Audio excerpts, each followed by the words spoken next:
My name is Richard Lamparski, and my guest today just flew in from Los Angeles last night. He had a rather hectic trip, from what he tells me. I don't think he's had as much sleep as he should have, and I'm doubly grateful to have him here today because he hasn't been in New York. What did he say? 1945, and when he starts to talk, you'll know he's a New York boy. You want to introduce yourself? Well, I'm Leo Gorcey, and I did have a little difficulty in getting down here. It was my fault, though. I missed the plane by 5 minutes, and I live in a suburban area where planes do not fly out every 5 minutes like they do from Los Angeles. So I had to wait about 10 hours to catch a plane. And meanwhile, I had about 10 drinks, which didn't help any. But I finally did board a plane that got me down here, and I was real excited to see the city after being away from it so long. I was just very excited to see what was going on, and boy, there's plenty going on. Yeah, this is where the action is, big town. Built up a powerful lot since I left. Where did you grow up in New York? Which borough? I was born on 173rd Street, Fort Washington Avenue, Upper Manhattan. I went up there and I didn't recognize that at all because it was so different. When I was born there, it was just a few people lived in apartment houses and few kids went to school across the street. Today, you can't even practically walk down the street without bumping into people. It's slightly different, like overpopulated. Leo Gorcey wrote a book recently which was published by Vantage Press, and the cover reads as follows: Leo B. Gorcey, an original Dead End Kid presents Dead End Yells, Wedding Bells, Cockle Shells, and Dizzy Spells. It's a very amusing book, very economically priced, published by Vantage. And a lot of the information that I base my questions on comes from the book, which I recommend highly, by the way. One of the things that amused me and interested me was the fact that you were not, unlike some of, I think, the kids in Dead End, in a school for actors. Tell them, how you got the part? I thought that was very interesting. I never studied acting. My father was an actor, but nevertheless, I started out to be a plumber, and I worked for my uncle who had a plumbing shop on 23rd Street in New York. Very nice plumbing shop, but he only paid me $6 a week, and for a while that kind of got me by. And then prices started to go up, and the $6 didn't look so good. I went about getting a more remunerative, it's a beautiful word, remunerative job. My father was an actor and always could have got me into plays if I wished to do them, which I did not. But he always could have gotten me a job. So finally, I said, "Hey, Papa, I don't like this pay I'm getting. All of a sudden I can't buy a pair of slacks or a pair of shoes in a month." So he said, "Well, I'll see what I can do." And he happened to be sort of friends with somebody that had something to do with producing Dead End. I can't quite remember with whom he was associated or knew. But he got me in the play. That was in 1935. That was in 1935, and it paid $35 a week, which in those days was... equity minimum, probably. Yeah, but it was a big sum of money. Sure, because I was working for either $6 or $8 a week when I decided to change my occupation. And the interesting part about that was that I asked for a raise, $35 a week. I wanted $50. big deal. So they wouldn't give it to me. They said, no, we're going to fire Sidney Kings. He said, we'll get somebody else. We can replace you any day in a week. There's a bunch of kids in New York can play that part. I said, well, find one. I said, I want $50 a week. And they gave me the $50. I thought that was fun. Tell me, why didn't Sidney Lumet, now, was one of the original kids on the Broadway show, right? So why didn't he go to Hollywood with you?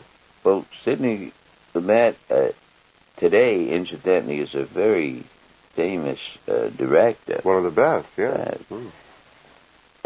And I never could understand, because Sidney Lumet was one of those real shy kind of fellas that never had anything to say about anything, and he was the one that I would have voted to be the least likely to succeed of the Dead End Kids, and he's doing the best of all of them. He's just the most famous director around, because I read a big article about him, and it made him look like a big man. He's done some very good pictures, yeah. Do you see many of them or hear from many of the boys you worked with over the years?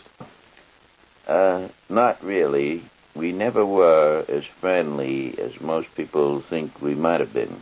I gathered that from your book, but when you say, well, whose nose did you break? We had a few little arguments which actors do that work together, regardless of whether it's the Dead End Kids or whether it's Abbott and Costello or whether it's Martin and Lewis. Or whether it's a married couple, sure. That's all. Sure. They have a few little beefs once in a while, and if somebody gets a broken nose, it means that they didn't duck too fast. That's about all that means. You're going to see two of them tomorrow night. We're going to have dinner with Hunt's Hall, then go to see Something Different, starring Gabriel Dell, and have a drink with him later. That sounds real neat. So we know what those two are doing. We know what you're doing. What about Bernard Punzel? Bernard Punsley. Punsley, I'm sorry.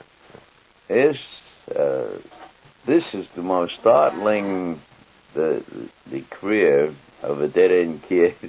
He did most startlingly. I don't know if there's such a word. He became an MD, a doctor. He went in the Army, and not a DO, that don't count for too many points. MD. So he had a baby, one baby first time, and I always say about him that he's the only guy that not only planted the seed, but personally plucked the flower. Well, that's very interesting, yes. Obstetrician, whatever that means. Means you deliver babies, but he delivered his own or something. I talked last week, it was, to Billy Hallop on the phone, and he's living in Pacific Palisades. He said he isn't married, and he has had no children from his previous marriage. He did a film last year with Dick Van Dyke called Fitzwilly. There's a small part in it, playing, I think, a chef. Tell me about Whitey, Billy Benedict. Just to mention one word about Billy Hallop, I always thought he was a very good actor. I wouldn't say... I always thought... I'm just reminiscing. Sure, do. Gabriel Dell was the best actor in the group. And I considered Billy Hallop like equivalent, something like that. The actor that I thought was the worst one, actually, in the final analysis, did the best. The actor I thought was the worst one was me. You ended up with the star Billy. And I finally managed to survive, and I can't say that outside of Punsley that most of them survived as well. It's all, and I was sorry to interrupt you on your next question. No, that's all right. Now, I would say, too, though, whatever you think of your acting. It surprised me more than anybody, but I'm the only one that has no problems at all. I raised cows, and I raised horses, and I raised dogs and wives and everything. But I don't have any real problems in life outside of Cullington, New York. That was a problem. Well, it was a problem getting you here. That's what I mean. But no, you mentioned your acting. I must say that whatever you think of it, Leo Gorcey, it was most distinctive. There's no one else who does Leo Gorcey. Well, there's a couple of guys that try it occasionally. Yes, right. Well, that's the most sincere form of flattery. You were going to tell me about Whitey, Billy Benedict.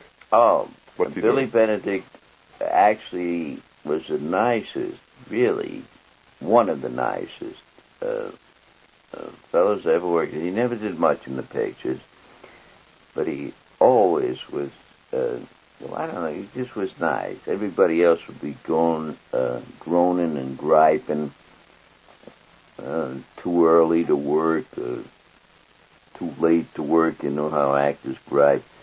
And he never, ever, he just sit down and relax, because he was older than most people thought he was. When he was doing the pictures, he was about 50 years old, where most of the kids in the picture were maybe 30, 25. He was much older. This was during the Bowery Boys series, Yes, later on. but he was much older than he appeared to be in pictures. And he was a very settled boy. I always liked him. We used to fish together. We used to go surf fishing. And one day, I stubbed my toe on a rock. I was running out there in a real hurry to catch a sea bass. And I stubbed my toe, and it really fascinated me how interested he was that I, he wanted to take care of my toe, like, fix it. Because he couldn't, because it was stubbed. But he really took a sincere interest in it, and he taped it up or something. I don't know what he did. And it was rather surprising, because most time, guy stubs his toe, the other guy says, "It's too bad you stubbed your toe. That's rough," I mean, that's their attitude. Very, very nice person. What's he doing now, do you know? No, for a while he did miniature, I should think. He built miniature sets and pictures, but I do not know what he's doing now. The one that surprised me, I think, the most was the Negro boy, Sunshine Leo Morrison. Yeah. Tell him what he's doing. That really threw boy, me. I want to tell you something. The first part is not funny. Probably Jordan died, but Leo Sunshine Morrison showed up at the funeral, and he's the only one that had a Cadillac. I drove up in a Mercury, and the funeral's not funny, but it's very funny where everybody drove up Mercuries, Fords, even that other car in the middle, Chevrolets. Leo Sunshine Morrison comes in with the biggest Cadillac you ever saw, and they said, "Where'd you steal the car?" I asked him. He says, "I didn't steal it." He says, "I'm working in missile work now." And he says, "I got a good job there." And he says, "I'm going to get my girlfriend one just like it." I said, "Well, that's nice. I'm driving a Mercury." I said, "Maybe I should go missile work." I don't even know what it means. Well, evidently it pays pretty well. That's evidently, yes. To put it mildly, it must. I was talking about you about a week ago with two producers, friends of mine, and we were having lunch, and one said, whatever you ask him on the air, I want you to be sure and ask Leo Gorcey about the little fellow who played Louis. And then I read your book, and I found, why did not people know this? Louis was your dad. Yeah, he was my father. That was never publicized, was it? And I think he was the best actor of the whole group. We ran Jinx Money the other day, which you suggested we get. Getting back, Yep. I want to just clarify one point. What's his name? Leo Sunshine Morrison was one of the nicest fellas I ever worked with. He was always very cooperative. and he was never late for work, and he always, cooperative is the best word for it. And we always got along as a group very well together. I just wanted to mention that fact. As far as Papa was concerned, he was the greatest.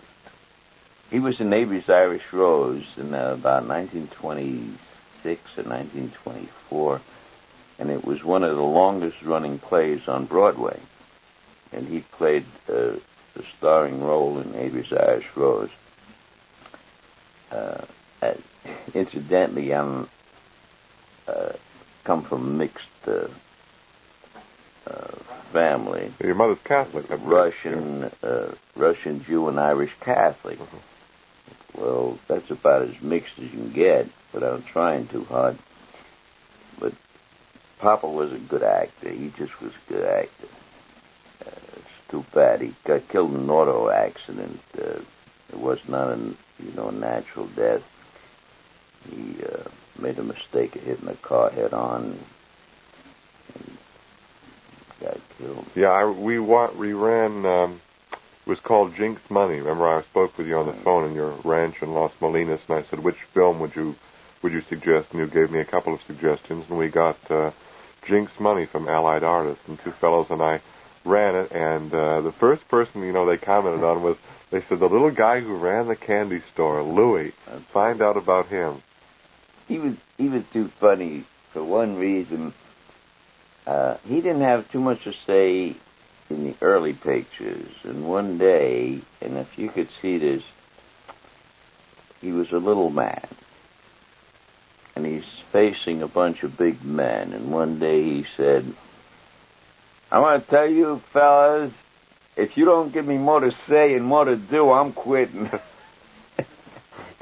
And he's facing the moguls of the studio, whatever you call them, the old three. He says, if you don't give me more to say, I'm quitting.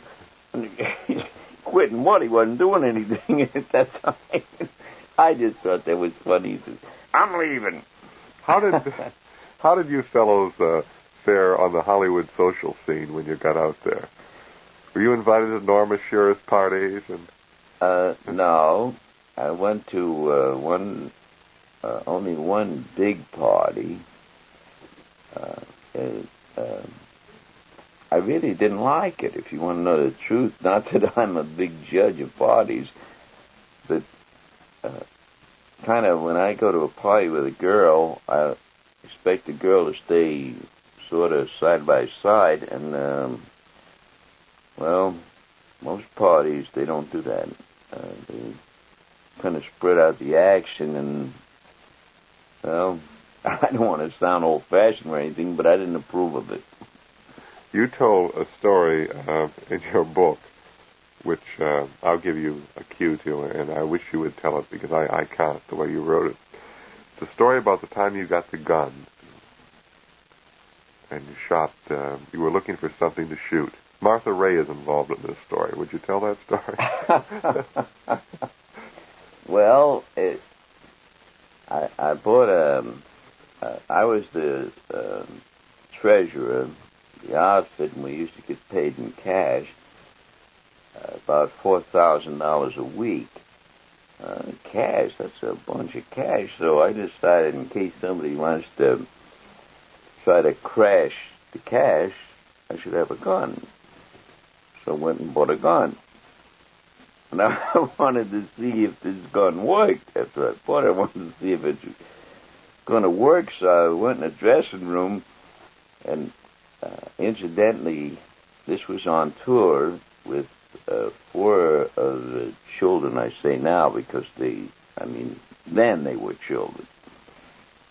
And my wife was on tour, and we were having quite a bit of difficulty matrimonially. So I went in and Excuse me, is this your first wife? This was my first wife. One of the 4. The one that married Groucho Marx. But everybody knew I was having a little difficulty with her, which complicated matters more, and I bought this gun, to protect the $4,000 a week, which I had in my kick until I could get it to the bank. And I decided to see if the gun worked. To see if it worked. So I filled up the toilet bowl. I kind of put it on real slow until it was real full.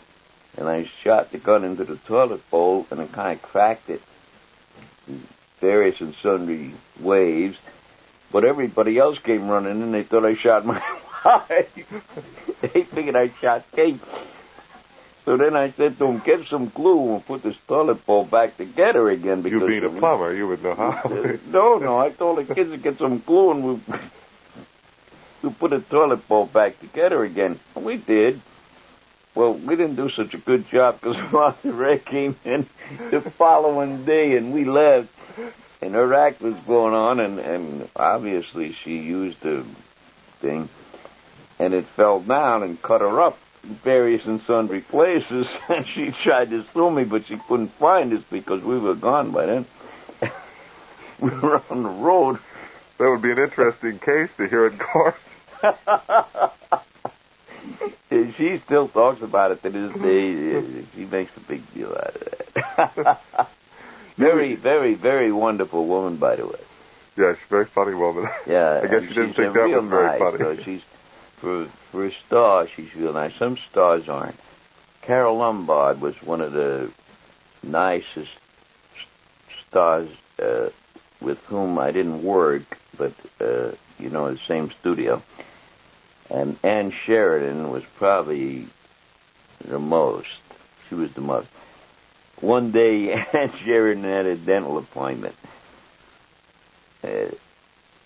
And we decided that she shouldn't keep the dental appointment, so they have ramps on the sets where they put these big lights and everything. So we drove her car up on a ramp, and then we took the thing away, the thing that leads up to the ramp. We took it away, or whatever you call it. Gangplank. Yeah, we took that away, and when she came out, her car was sitting up 12 feet in the air with no way to get it off. That was a dirty trick. That's the only thing I did that I regretted. You liked Bogart, too, didn't you? Oh, Bogart was the best. He was a prince. Bogart was... some people didn't like Humphrey Bogart, just like some people do not like Frank Sinatra. And we all have friends, we all have enemies, and I don't think there's anybody that has all friends. But Bogart was, oh boy, he was, I call him a prince. They called Barrymore Prince, somebody called him, in fact, they wrote a book about him. Good Night, Sweet Prince. Yeah.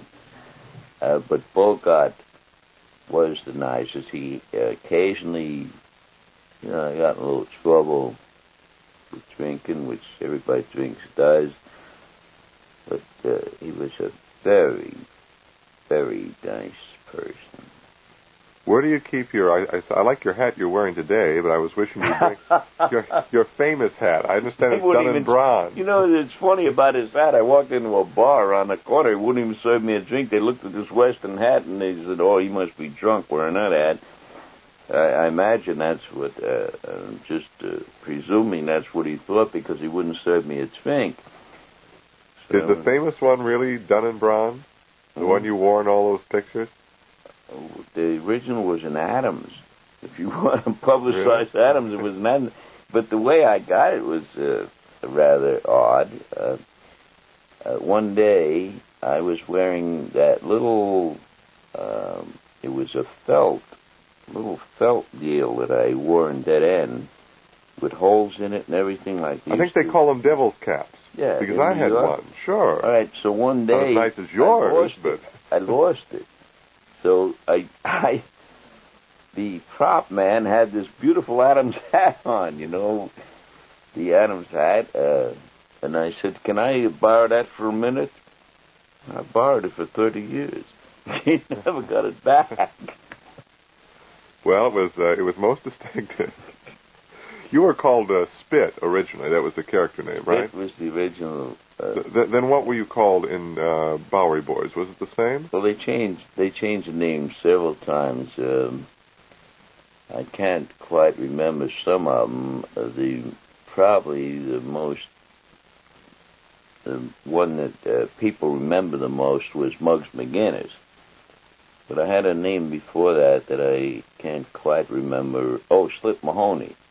Right, Slip Mahoney. yeah. That's the one I forgot. Slip Mahoney, Muggs McGinnis, and then Spid. And maybe in between there was a couple other names, but those were the most well remembered by people that write me letters and things. Do you ever think what you might be doing if you'd stayed with Uncle Rob and his plumbing shop? Yes. I think I'd have done better, mainly because I would have married a nice Jewish girl, rich. Never met a poor Jew. Oh, I'll introduce you to a few. Every Jew I ever met. A few around here. No, I'm serious. I mean, it may not sound right, but my family is half Jewish and half Irish Catholic and half Russian Jew. And the Irish Catholics haven't got a nickel, but all the Russian Jews are doing real good.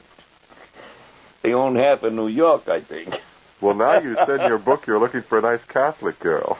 Yeah, well, that was satirical. That was with tongue-in-cheek, just as a reversal of what I've done before. Actually, I may start going with boys. These girls are costing me a lot of money. Are they cheaper, boys? $300,000 in 3 years is a lot of money. I'm beginning to study this situation. I may become a hermit. Did you have a good time, though, making all those movies? 84 is what I counted, 84 feature films? Roughly, but it's not a good time. It's very difficult work. You have to be in the studio 2 hours, roughly, before you work, and maybe an hour after you finish. So in other words, you put in maybe a 12 or 14-hour day, and if you count your traveling time, you put in about a 16-hour day, and it's not easy. It's a little rough. And then they change the script on you sometimes. Of course, maybe I changed it more than they did, but you'll come in the morning and you have all these pages memorized, and suddenly somebody says, well, we can't do that. We changed it. And then when they start changing, I start changing, and it became quite a hassle. It's not easy work. It's not half as easy. It's not fun. It's a job. Well, it beats fooling with people's pipes, doesn't it? Yes, it pays well. I got as much as $25,000 for a picture, which only took 8 days to shoot. Nevertheless, it sounds real fantastic, $25,000 for 8 days. I'm not complaining, but about half of that went in taxes, and another portion went in fees, agent fees. Another portion went in just, operational expenses. I would say that when I made $25,000 a week, that I wound up with about $2,500. I'd say I wound up with about 10% of it. Well, I would settle right now for $2,500 a week. you know something? Right now, I would too. I have a guest next week who told me, when I told her you were coming in today, that she had a big crush on you. She said you made a picture at MGM about the same time she was there, making an Our Gang comedy. Her name is Darla Hood. Remember Darla Hood? Well, she lives in Englewood Cliffs, New Jersey, and she's going to be here next week. Oh, that's nice. So you had one star with a crush on you. How old is she? About my age, would you say? I haven't seen her yet. I don't think so. She has a boy about 6 or 7. I would think she's a little bit younger, yeah. I remember, she was a doll. She really was a doll. I remember her. There's 2 girls I remember, Darla Hood and Marsha Mae Jones. The singer from MGM. Diana Durbin? No. Judy Garland? Judy Garland. Yeah. Well, who could forget her? She started out in a real beautiful. Well, in fact, I still think she can sing. She gotten well. Anyway, I like her. There were very few people that I worked with whom I worked, I should say, that I did not like. Just very few. Most of them, they may not get along with the general public, but they have a caste system. Among actors, I think that's true. Sure. Among in the business, I think they're close, and particularly when they work in the same studio, they have a caste system. I mean, the stars don't go with the extras, but the extras go with the extras, and they have a caste system. And the stars go with the stars. You work at MGM, and you work with,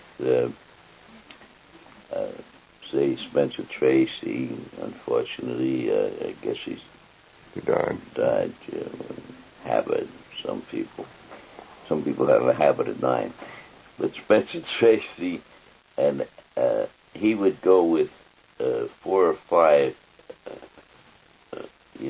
actors or actresses in the same studio, but he would not go with actors or actresses from a different studio. He wouldn't go with anybody from 20th Century Fox, for instance. They got a real caste system.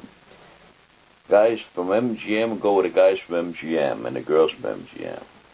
The guys and the girls from 20th Century Fox go with the guys and the girls from 20th Century Fox. It's a caste system. Well, they had a nice selection at all those lots. I want to thank you very much, Leo Gorcey, for coming in today, all the way from Los Molinos, California, where you have that ranch. I'll mention your book again. It's published by Vantage Press, and it's called Leo B. Gorcey, an original Dead End Kid Presents Dead End Yells, Wedding Bells, Cockle Shells, and Dizzy Spells. And I look forward to our dinner tomorrow night with Hunt's Hall. Good, if I last that long. And a drink with Gabe Dell. This is an action town, and I may not be alive tomorrow night, but I'm going to try real hard. Well, thanks again to Leo Gorcey, who, along with the other members of the original Dead End team, who went on to be the East Side Kids and the Bowery Boys, were one of the first rebels against